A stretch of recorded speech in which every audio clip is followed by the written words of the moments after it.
สำหรับคนที่ต้องการตั้งโรงทานก็ติดต่อแอดมินเขาจะได้เตรียมเต็นท์เตรียมโต๊ะหรือเตรียมอุปกรณ์ต่างๆอำนวยความสะดวกไว้ให้สำหรับผู้ที่ตั้งโรงทานกับท่านในน้ำสังฆทานนั่นแหละเข้าใจว่าล่ะมันมีอานิสงส์มากกว่ากันพอหมู่สงฆ์เฮาก็เป็น100มาในติดทั้ง10อยู่แล้วนะแต่พูดถึงว่าอานิสงส์มีเสมอกันบ่กับสมัยพุทธเจ้าอยู่มีชีวิตอยู่กับพระพุทธเจ้าบ่มีชีวิตอยู่คือเฮาไปเฮ็ดเองเสมอกัน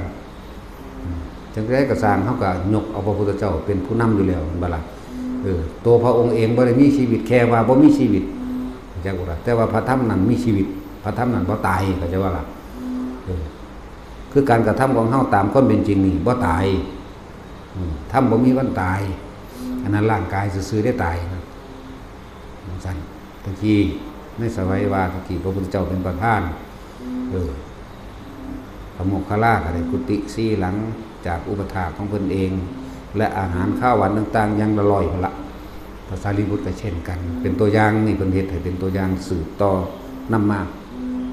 ถวายพระพุทธเจ้าเป็นประธานและหมู่สงฆ์สั่นแล้วก็อุทิศไปมารดาบิดาขึ้น7ชั่วโคตรตามนั้นพระอานนท์ก็เลยถามในการต่อไปข้างหน้ากุลบุตรสุทธิดาทั้งหลายที่ปรารถนาจิกธรรมดุจดังว่าสมัยนี้เหมือนกับดุจครั้งพุทธกาลจะมีอานิสงส์เป็นอย่างไรเล่าพระเจ้าข้าเพิ่นก็บอกให้แม้นเราตถาคตจะมีชีวิตอยู่หรือไม่มีชีวิตอยู่ก็ตามอาศัยธรรมแห่งเราตถาคตได้ทำสัจจะทิฏฐานเอาไว้นั่นมีคุณค่าหรือมีอานิสงส์เสมอกันกับเราตถาคตยังมีชีวิตอยู่ใจว่าล่ะแม้นพระองค์สิมีชีวิตอยู่บ่มีชีวิตอยู่ก็ตามแต่ว่าคุณค่าหรืออานิสงส์ยังเสมอกันอยู่แต่ว่าเฮาก็ต้องทำตามความเป็นจริงเด้เฮาต้องทำตามเพิ่นนะคือถอดแบบออกจากเพิ่นเลยเอาพระพุทธเจ้าเป็นประธานคือเก่าวัดใดเดี๋ยวนี้บ่มีรูปพระพุทธเจ้าเป็นประธานแม่นบ่ล่ะมันบ่มีจากวัดเด้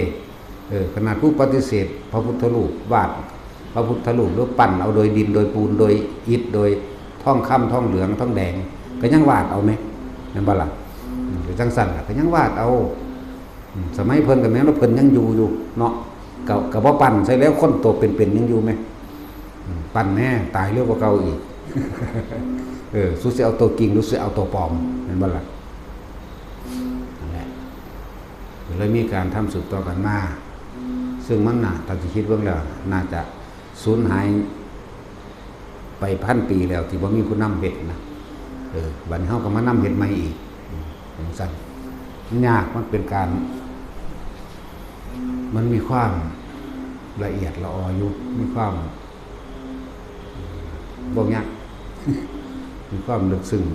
คือเฮาต้องค้นเข้าไปต้นฉบับมันได้นะบ่แม่นผู้พาเฮ็ดง่ายๆแนวนี้จังว่าผู้ใดมีความเชื่อมั่นศรัทธาในคำสอนพุทธเจ้าก็มาเฮ็ด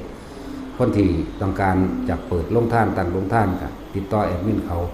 สิโรงทานหยังก็สร้างก็เริ่มติดต่อได้แล้ววันเวลามันเร็วเหลือเกินเฮาบ่ฮู้เลยว่ามันวันที่เท่าใดสิผ่านหรือสิไปหมายถึงอดีตที่ผ่านมาเฮาก็บ่ฮู้เลยเพราะว่าเฮาบ่ได้ไปคำนึงถึงมันแล้วอนาคตที่สิถึงเฮาก็บ่รู้เลยว่าวันที่เท่าใดเดือนใดเฮาอยู่ซื่อๆโดยปกติแล้วบ่ฮู้วันที่เวลาสิเว้าหยังก็ถามเขาเอาเป็นจังซั่น